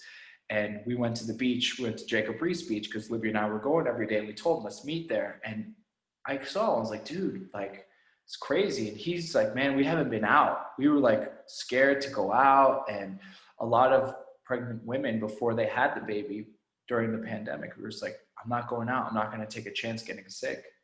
And that would have totally fucked us because the moment we had the baby, we stopped going out and I saw how much it was messing us up. So you have to go outside. Like this idea of not going outside to protect yourself or, you know, getting screamed out in the fucking subway. It's just like people need to go outside. They need to breathe. They need to move around. That's how we're designed. If you're sitting inside all day long, you're going to feel like shit. And then you're just going to be obsessed with all the bullshit. So even with us, like, even if we didn't sleep, we still have to make an effort to like get outside and like see people and move around. It's how we're designed. Yeah, man. Thank you so much for keeping it real. You know what I mean? Yeah. Thank you for I could sugarcoat it, but what's the fucking going on. point, really? Everyone, you know, I mean, listen, I love my baby and it's amazing when she's smiling, when she's sleeping on me, you feel incredible. But when she's crying or you haven't slept and you're just dying to fucking sleep, man, it is tough. And that's when I realized like going to jujitsu or like, you know, doing a cold swim, that kind of shit, you have to do it. You have to get that shit out. Cause like when I don't go to jujitsu for like 4 or 5 days, I am ravenous. Like I am just like I'm amped and it has to come out somewhere, you know, and it's going to come out somewhere or it gets bottled up when who knows what the fuck that's going to lead to. Absolutely. You know? Well, I think this is a perfect segue to go into breath. Yes, please, let's pick up where we left off. That's exactly where I wanted to ask you was about your experience going on that advanced training. And please let us all know what you learned. Yeah. So again, it was Casper van der Meulen had a master course in Utrecht. He was kind of like Wim Hof's #2 or Wim Hof's science guy. He was a science teacher in the Netherlands and similar story to a lot of people, me included, you know, overweight, smoking, not taking care of himself, you know, goes to the doctor's office. The doctor's like, oh, well, you seem normal. You seem average health. And he's like, well, I'm overweight. I'm depressed. I'm smoking cigarettes. And, so anyway, he started working with Wim a while ago. And then he started to branch out. And he actually stayed with me in New York a few years ago. And he when he branched out from the Wim Hof method, he started doing his own stuff, and he created this master course in breath work, and he kind of kept it pretty, not exclusive, but limited invites, limited seats there. So it was like 15 people, 12 people. And he's got a gym out in Utrecht. It's like a sort of CrossFit style gym, functional movement gym. And so we went out there. We went out there for 5 days. I actually crashed at his place with 2 other Americans, and then one guy from Iceland whose name is Thor, and he's fucking Viking. He came straight from the jungles and the mountains of Peru. And yeah, man, it was 5 days. It was a deep dive. We didn't do one round of Wim Hof breathing. We did slow stuff, fast stuff. We wore tape on our mouths and did an Aerodyne bike. We did breathing with a kettlebell on your belly. We did all different types of stuff, all different things. And that was exactly kind of what I was looking for. I'd done thousands and thousands of rounds of Wim Hof breathing with guides, with Wim, with all these different people. You just want to learn different tools, have different, skill sets, talk more about the nervous system. And that's what we did. We spent a lot of time talking about the nervous system, the polyvagal theory. And one of the days, what we were talking about before, after the workshop day, we went that afternoon to a medical school. He had access through a friend of his to the medical school in Utrecht, and they had all these sheep's lungs and hearts and a trachea. So we could actually hold them, we could touch them, we could feel them, we could feel just the flexibility, the movement of the organs. And we actually were breathing into the lungs. We put our Thor fucking monster, puts his bare hand on the trachea, bare mouth on the trachea. First one blows the lung up, both of them. They're sitting like this flat, and then they go up, but not like that. They go all the way. It's you just see the intricacies of the movement and just how beautiful it is. It's fucking nature, it's like when you look at the inside of a shell and it looks like the stars, just how nature synchronizes in so many different, it was like that. It was like you're looking at these lungs just blow up, and you realize the body fucking torques, it twists, it turns. It doesn't just up, down, in, out, up, down. And you realize that it's flexible, it's movable, it's bendable, it's all these different things. So that was really a cool experience. And it's 5 days of a deep dive. Learned a lot, got to try out a lot of different stuff, and it gave me a feeling of confidence in what I was doing too, because you go there and you're with other Wim Hof instructors, you're there with other gym owners, breath people. It's really just breath people that are you wouldn't go if you're just kind of yeah, I like to breathe. It's people that are no, this is what I'm doing for my fucking business. This is what I'm serious about. So there is also that feeling of well, I need to sit up for all the breathing rounds that we're doing. I can't be lying down. And those kinds of thoughts were going through my head. I'm just fucking relax, enjoy the experience. And it was great, man. I learned a lot. Came back in early December from that. It was only 5 days.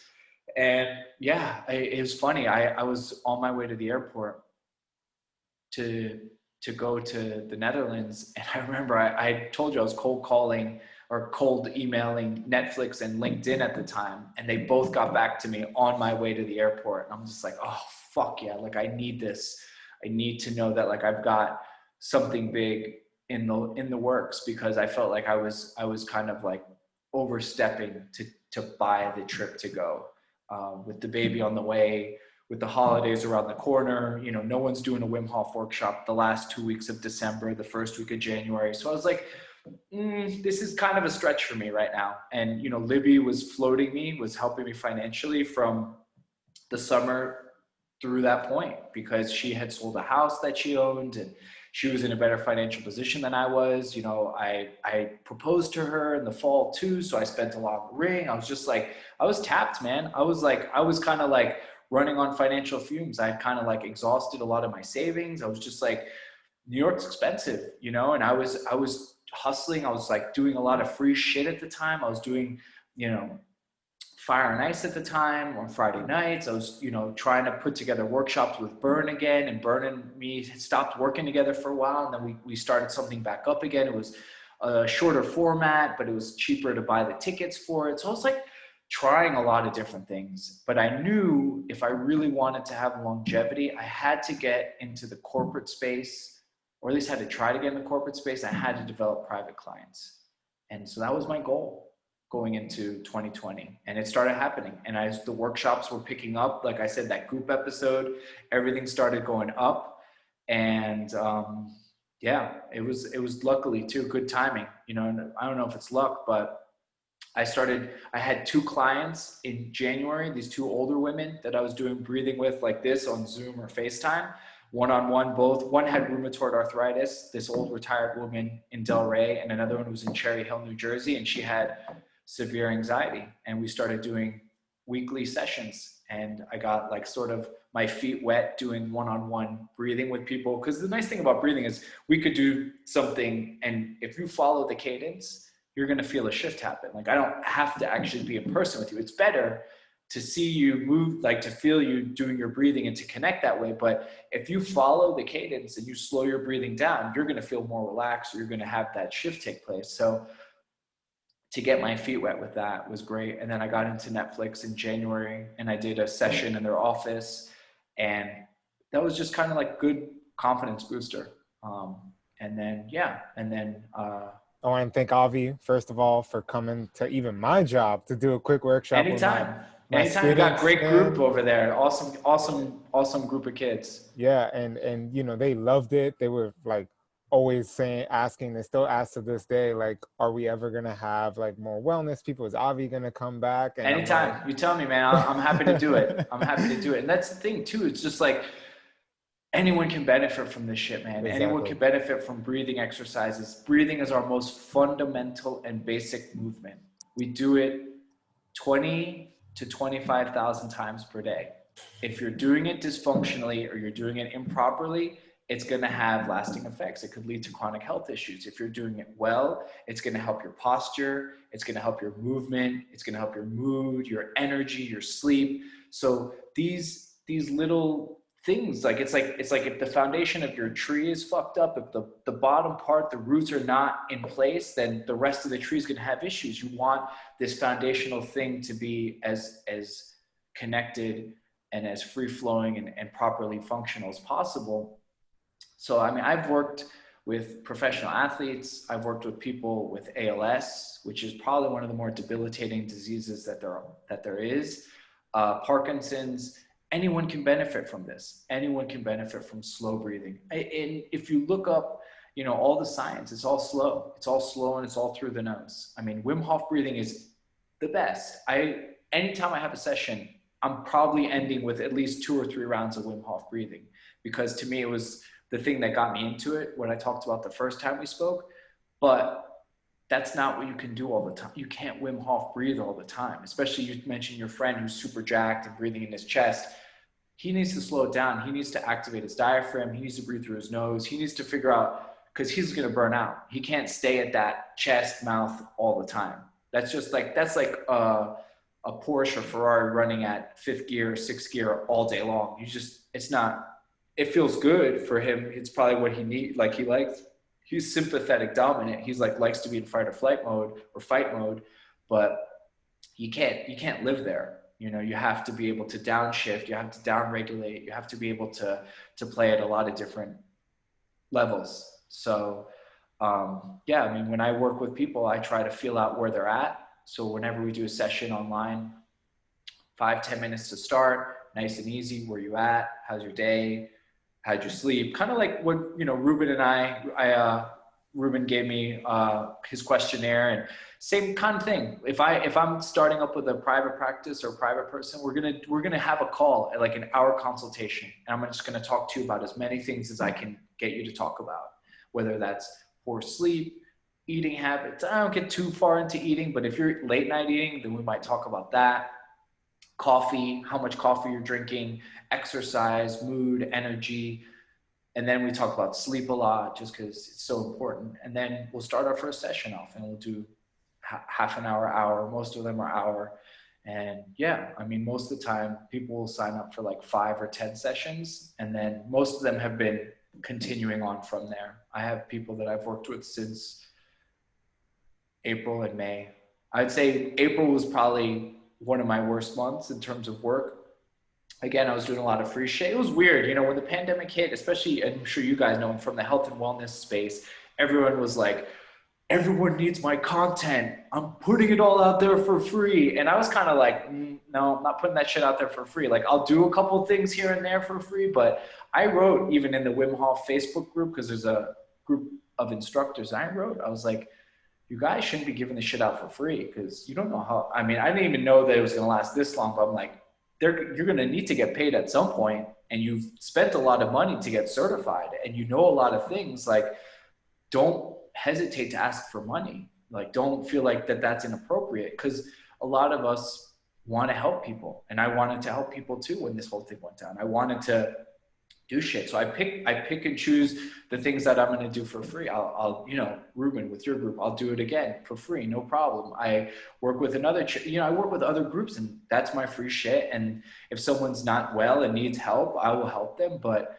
if I'm working with a company, and they're a startup and they have money, I'm not going to do a session for their employees for free. It's just like, come on, like, let's, you're not going to ask your doctor, not that I'm a doctor, but you're not going to ask your practitioner of anything to give you it for free. And a lot of people think with this kind of work that you shouldn't be able to ask for money. You should just expect to do shit for free. And it's not the case. I invested to get certified from Hof. I spent a lot of money to spend 2 weeks with him, 2 different times, LA and Oregon. I paid to go to Utrecht.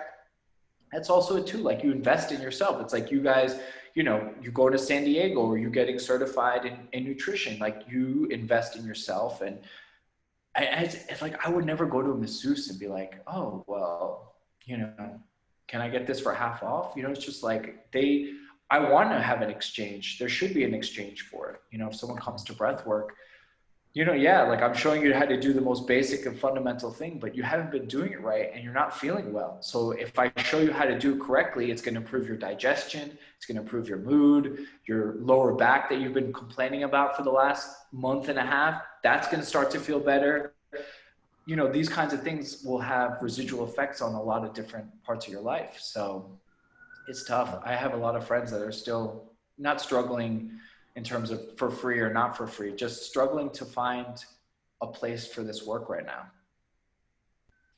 I love it, man. Thank you for highlighting that. And I think it's important. I think absolutely. And I've, not that I've really pursued a client coach relationship type of business, but I absolutely, yeah, it's a tough thing. And for practitioners out there, please heed what Avi is saying, because if your service is legit, then it should be treated as so, and people will take you seriously when you do approach it with anyone, like I do, like, I may not do that, but I do freelance work for marketing and stuff like that. And yeah, like, totally. I remember, especially when I was younger, being like, yeah, I'll do anything, like anything you want, anything you need. Like, I'm happy to jump in and just like, let's rock and roll, because my intentions are pure, and I'm a trusting person, and I want to support people. And then it burns you out and it doesn't feel satisfying. And then when it doesn't go anywhere, you just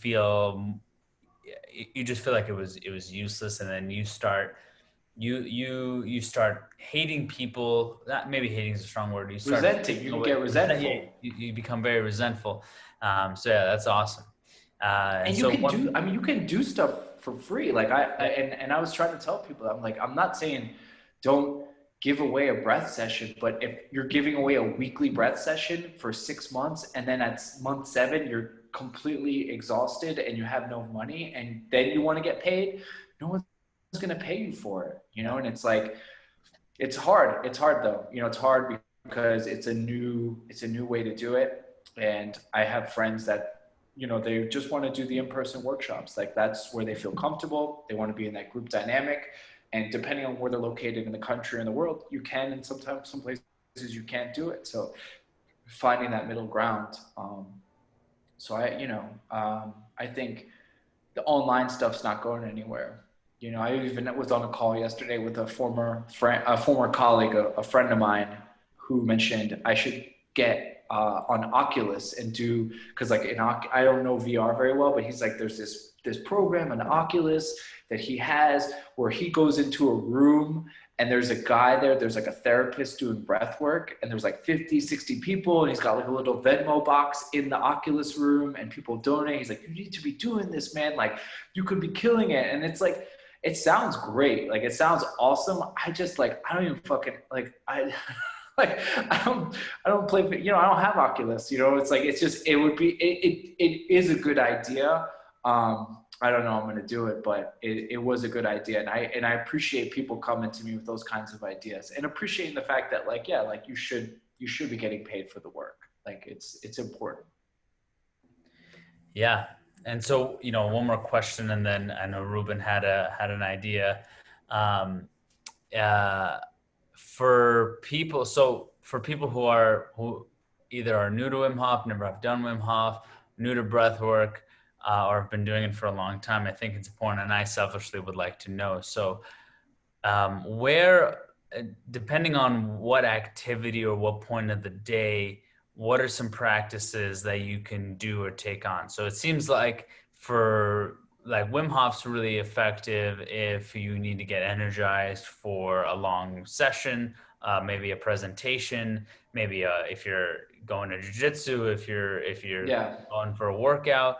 For those that, you know, whether if it's that you need to, you know, tap into your parasympathetic nervous system, calm down, relax, try to find some space.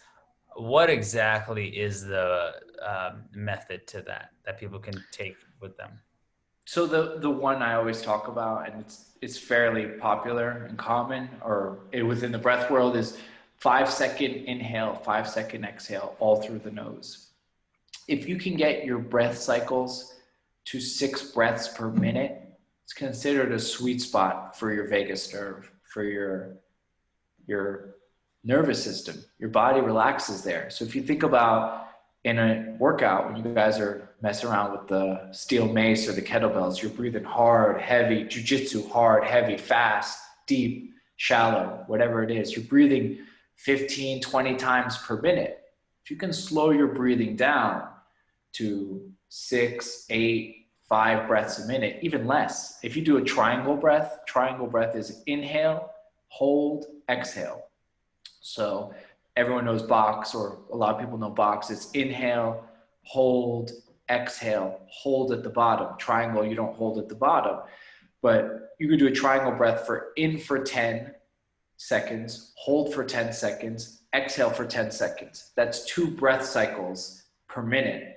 It's not easy, but it can get you to a really dialed in place because you're really having to focus. So for someone maybe that's new to it, they might want to do a box. They might want to do in for 4 or in for 5, hold for 5, exhale for 5, hold at the bottom for 5, or 4. 4 is kind of the standard. I find some people like to take a bigger, fuller breath, so 5 works well too.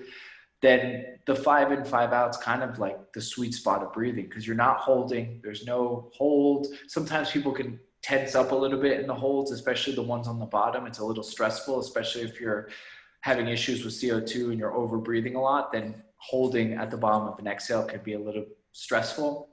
So 5 in, 5 out, it's just a matter of slowing your breathing down.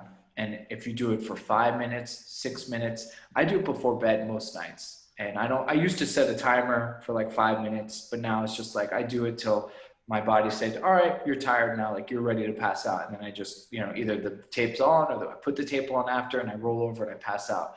But another good one for sleep is 4, 7, 8. So in for 4, hold for 7, exhale for 8. That's Dr. Wiles. I think he's brought that to notoriety. Anything also where you double the length of your exhale, that's going to calm you down. So the exhale, it's kind of a misconception that people will say things like take a deep breath and relax. It should be take a long, soothing exhale and relax. When you exhale, your body's releasing CO2. I have it here.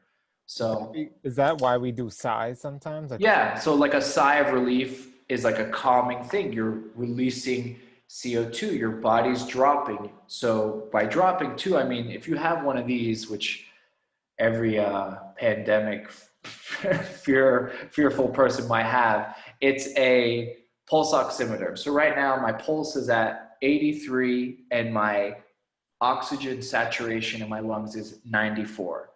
When you breathe in, your pulse goes up. So when I inhale, it goes up, and then when I exhale, it goes down. And you keep doing that, you'll see it. I was working with Bob, Quantified Bob, and this is when it really resonated with me, because I was on one of his machine, I forget, the Livo 2 machine, or that he has a bike, like a stationary bike, but it's attached to this machine where basically you're breathing through a mask, and it takes out the oxygen and it gives you less oxygen to work with. So you're simulating high altitude training, and he has you riding with a pulse oximeter. So when you're in full go mode, I was noticing when I breathe in, my heart rate would go up, and when I exhale, my heart rate would go down.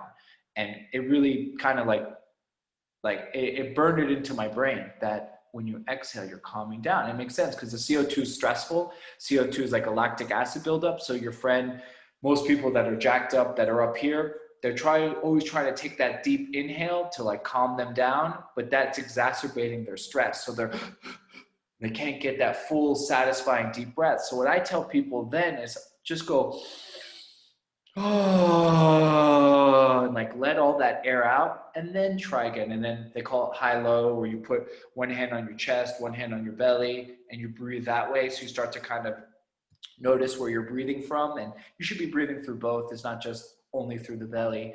But normally extend the lengths of your exhale. Sighing helps, but over sighing, if you're sighing all day long, that's not good for you. Sighing is good once in a while. It's not good all day long. And then Dr. Andrew Huberman talked in one of his posts about this double nasal breath that we do naturally. So it's, and you might notice it. There's times where you take a breath in and your body's like, oh shit, give me more of that. And you go again. So you like breathe in, you're like, oh, I haven't breathed in for a while. So he says that we do this naturally, and then you sigh or hum out the exhale. When you sigh or you hum, you're also activating your vagus nerve. So the vagus nerve is how we shift from sympathetic to parasympathetic, or, if we get into the polyvagal theory, the other areas of your vagus nerve or your nervous system. Sighing, humming, chanting, singing, gargling water or, mouthwash, cold exposure, deep, slow breathing, scratching your scalp, all these different things help activate your vagus nerve. It helps create vagal tone, and it helps to calm you down. So people think ice baths, how could that calm me down? Well, your heart rate actually slows down in the ice bath, and you get dopamine release. So all these different things, but really just slow, easy nasal breathing will get you into a calm state, especially extending the exhales. But to me, 5 in, 5 out, that's the one I've used the most in my own life, probably in the last few years, even more than Wim Hof breathing. But yeah, Wim Hof to get jacked up, though you can do slow Wim breathing too to calm down. You just have to be careful. You just have to be like mindful of it. You have to notice where you're breathing from. Is it pushing you too far? Is it slowing you down? Because when I do a corporate session, like with Netflix or whomever, if I'm doing a 15 or 30 minute session and I'm going to end with a round or two of Wim Hof, it's going to be really easy. It's going to be a calm Wim Hof round. I love this.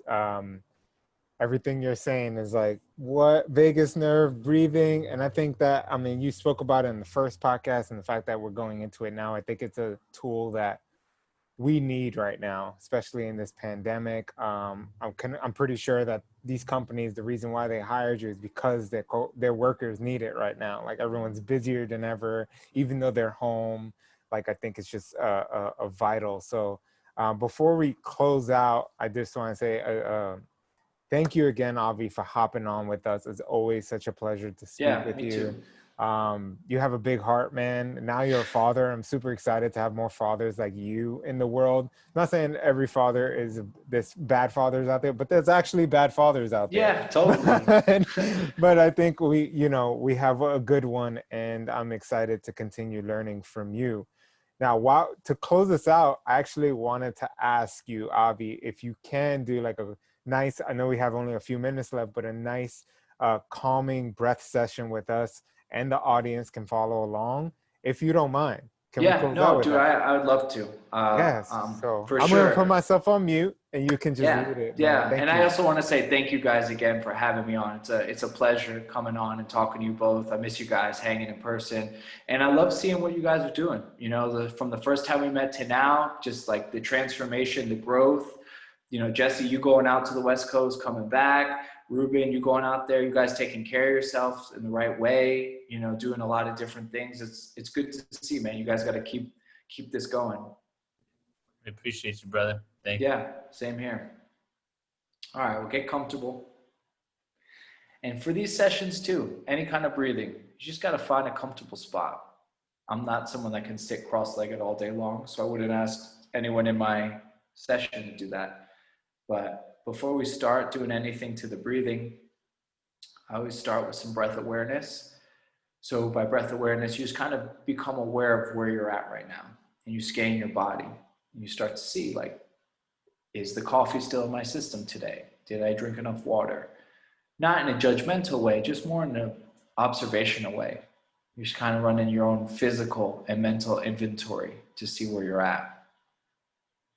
You just notice if there's areas of tension in the body, maybe you're clenching your jaw slightly, maybe your hands, maybe you're totally relaxed right now and you're in a good spot. All these details, just noticing them. And now you start to notice your breath. Is it smooth? Is it easy? Is it shallow? Is it deep? Is your nose stuffed? Is it clear? Again, all these details, just noticing them. And now we'll just start with a nice, easy, full breath in through the nose. Nice and easy, nice and full. And slowly let it go. Nice and easy, nice and calm. And just notice, what did one breath do? Maybe nothing. Maybe you're already feeling a shift. Let's do it again. Nice and easy, nice and full. Feeling the belly, the ribs, the chest, everything expand. And slowly let it go.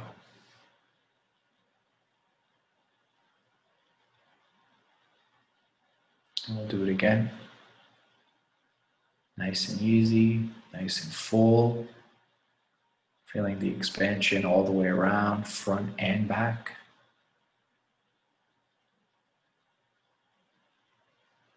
Slowly let it go.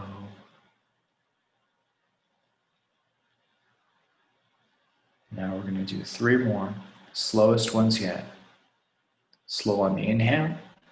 Nice and easy, nice and full. Feel everything rise and expand. Get to the top. Slight pause at the top. Now exhale as slow as you can. And when you exhale, don't force or push the air out. Just release it. Just let it spill out. Very good.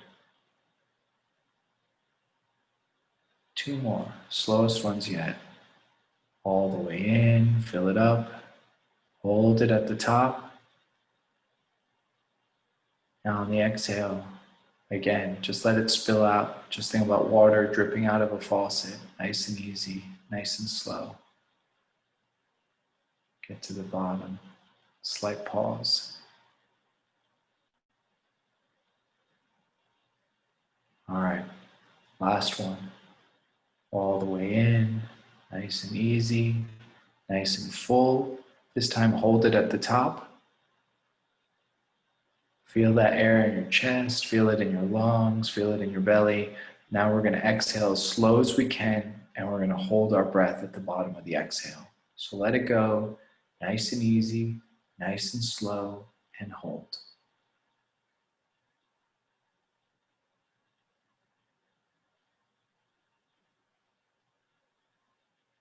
And in this hold, scan your body, notice where you're at, and when time to breathe, pull a nice full inhale back in. But notice that urge to breathe.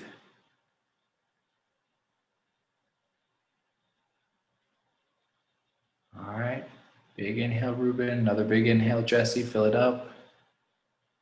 This time, sigh it out. Big sigh, let it go. Just take a moment here.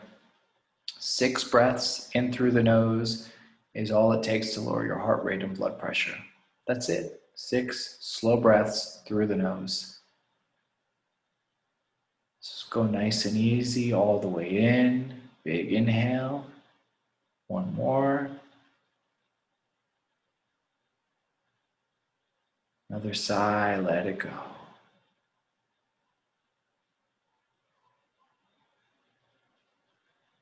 How you guys feeling? Aho, brother. Oh, Yeah. brother, thank you so much. That's honestly how I start all my sessions.